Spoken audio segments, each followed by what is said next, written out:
Despite what it might look like watching my channel, I do not just seem to gravitate towards serial killers or mass murderers or people who look a little like ogreish and guilty right from the very get-go. That's not my shtick. My shtick is actually the presumption of innocence until proven guilty in a court of law. And when I first watched the Gilgo Beach special on Netflix, for the first time I saw how much police corruption was involved in that, and I was blown away about, wow, this story is a lot more interesting than I would have imagined. And yes, there is a guy who looks like he's probably guilty. I get it. We all think he's guilty, but yet there's more to this story than meets the eye.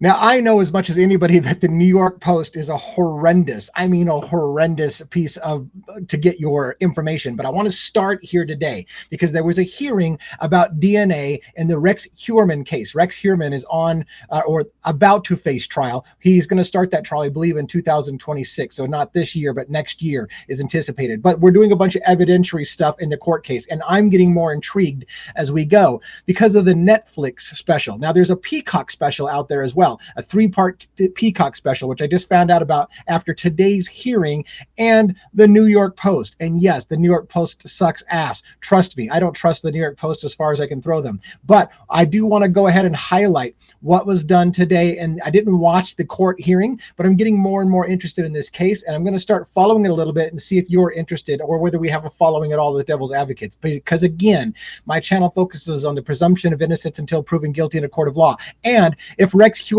is indeed the man who killed at least 7 women back from 1998 through 2010-ish time frame when he was having on his killing spree. If he's the guy, I'm okay with that. But let's not overlook the horrendous police corruption involved in this. The prosecutor that has horrendously sketchy false confessions that he forced people into. There's cops that went to jail over illegal shit that they did to try to convict the bad guy. And so whenever you have that kind of situation going on, you have to ask yourself, how bad do we want the bad guy?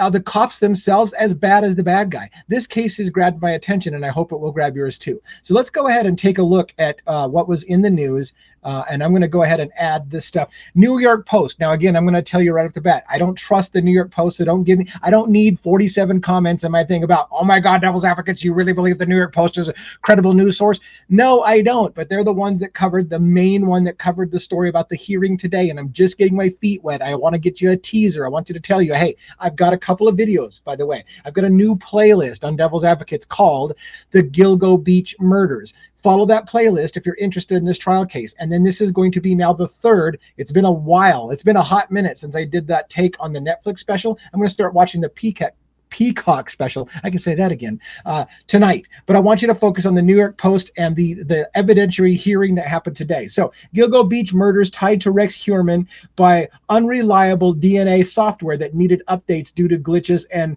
an expert testifies. So here you go. Here's the DNA expert with the long-haired guy with the glasses. There's Rex Heuermann. Some say an ogreish looking individual, 6'6", monstrously tall guy. He happens to have an attorney that makes him look like he's not all that tall. You watch this guy next to other human beings. That is a monstrous human being. Here's a picture of the women the 7, I believe, women that he is alleged to have murdered.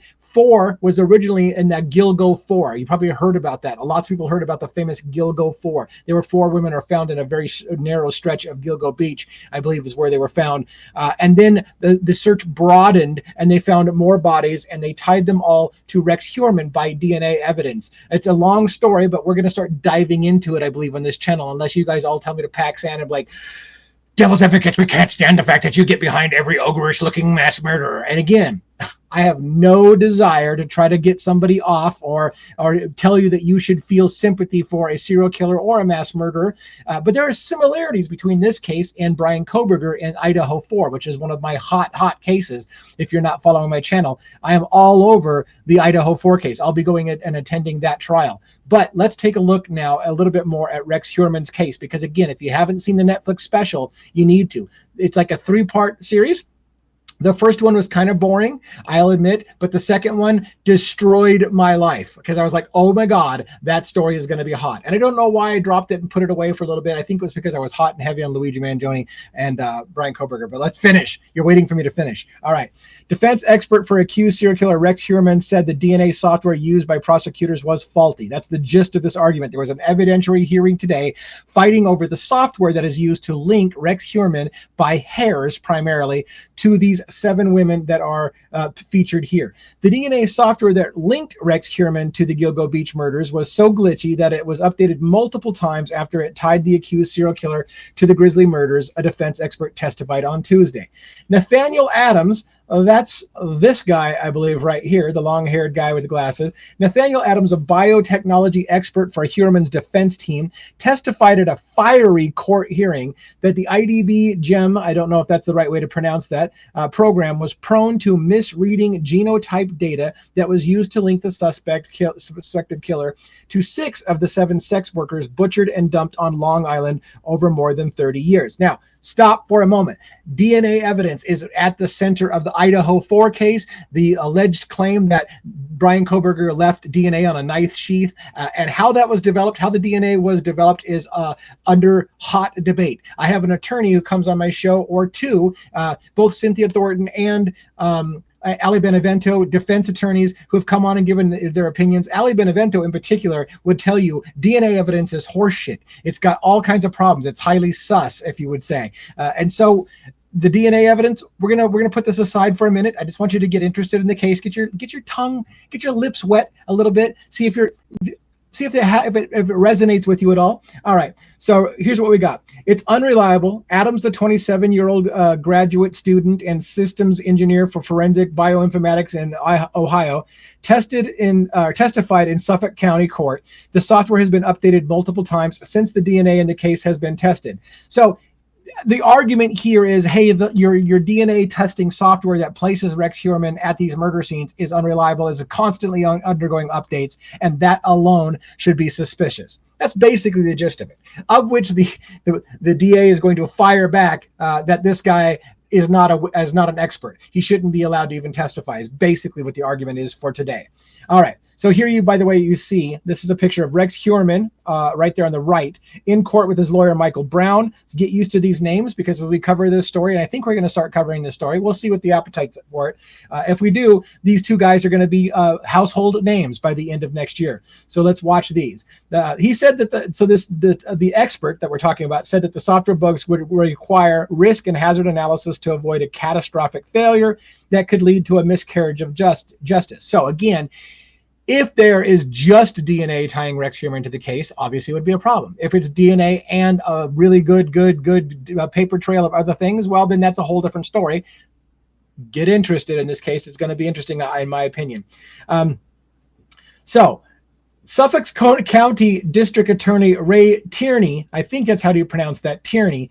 So the Suffolk County District Attorney Ray Tierney scoffed at Adams, this young man right here, and the 27-year-old man that's the quote-unquote expert, right? So he scoffed at his qualifications as an expert DNA, maintaining that his testimony in about 30 other court cases has been deemed inadmissible. So now I'm curious. I need to look into it. Did the defense bring in a guy claiming he's an expert, but he's tested? Well, the fact that he's testified in 30 other cases suggests that maybe he is indeed an expert if he's been brought up to testify 30 different cases, but at least 30 different cases. But according to the District Attorney Ray Tierney, his testimony has been deemed inadmissible in about 30 cases. So that means he probably testified in more than 30 cases. So where I'm going with that is, let's play word games with each other. If this person has testified in over 30, such that 30 of his cases have been deemed inadmissible, it sounds to me like the guy might indeed be deemed an expert. But let's find out about why did 30 of his cases, why were they deemed inadmissible? Further on, the DA takes a shot at him by saying, you've been in school for 10 years and you've only obtained the bachelor's degree in all this time. Ooh, low blow. So apparently the guy may be a career student, taking his time getting his degree, and he's only obtained a bachelor's degree despite the fact going for 6 years. A bachelor's degree should take you, about 4 years, right? So you got 2 years for your associates, another 2 years for your bachelor. So it should be 4 years. Those fucking dogs, they show up on every every one of my episodes. I wish my wife would out there and just put them to woo. Anyways, maybe she will keep them quiet. That happens from time to time on these unscripted live. Anyways, I could edit it, but I'm not going to because it's just an intro video. Anyways, the point being is that he chides him for being in school for 10 years, but only getting a master's degree, which should take 4 years. Tierney said that he grilled Adams on the stand. You're supposed to be an expert, but you don't even know who your advisor was or if you graduated summa cum laude or not. So that's interesting. Does he not know his own educational history? I'm curious. It's a shot at this guy. It's just whetting the interest here. Suffolk prosecutors said that they have linked Heuermann, a 61-year-old Manhattan architect from Massapequa Park. I know I'm going to get hammered no matter what I do.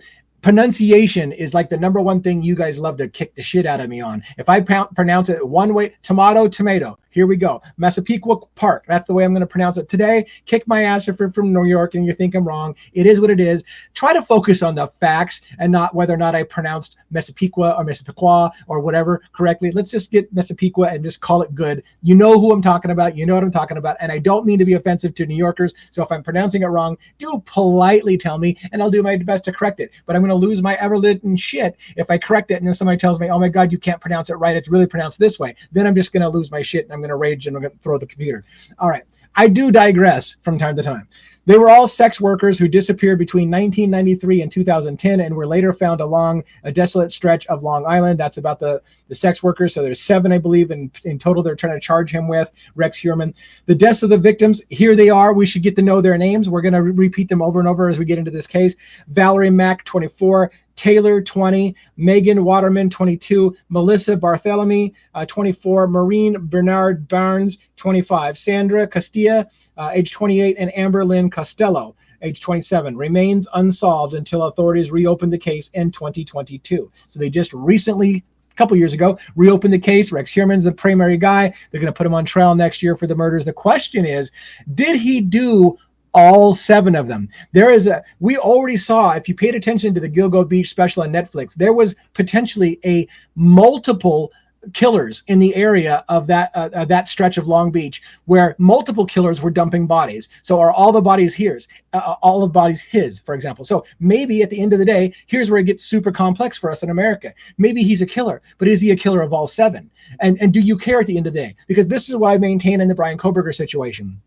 If Brian Kohberger was guilty or took part in it, but he wasn't the only one, is it okay with you in America that we get somebody to go away for it and that we let other people walk if there was others involved? Similarly, is it okay for you to hang Rex Heuermann on all 7 murders if some of those murders aren't his, and letting somebody walk for those murders because you feel like it's good enough that somebody paid for the murders? For me and my channel, no. Let's get it right. If he's only guilty of 4 of those, let's make sure that we find out who did the other 3. I want to get it right. So, and maybe we'll never get it right, but that's, for me, that's what keeps me up at night, is this idea that the easy answer is what people want in America. They want to just have something to wrap up and go to bed. It matters to me whether or not Rex Heuermann did 1, 2, 3, or 7 of the murders, or none of them. It bothers me whether a police officer could have committed some of the murders. That's even possibly suggested in the Gilgo Beach series on Netflix. Believe that shit or not. Watch it. You'll be blown away. Watch my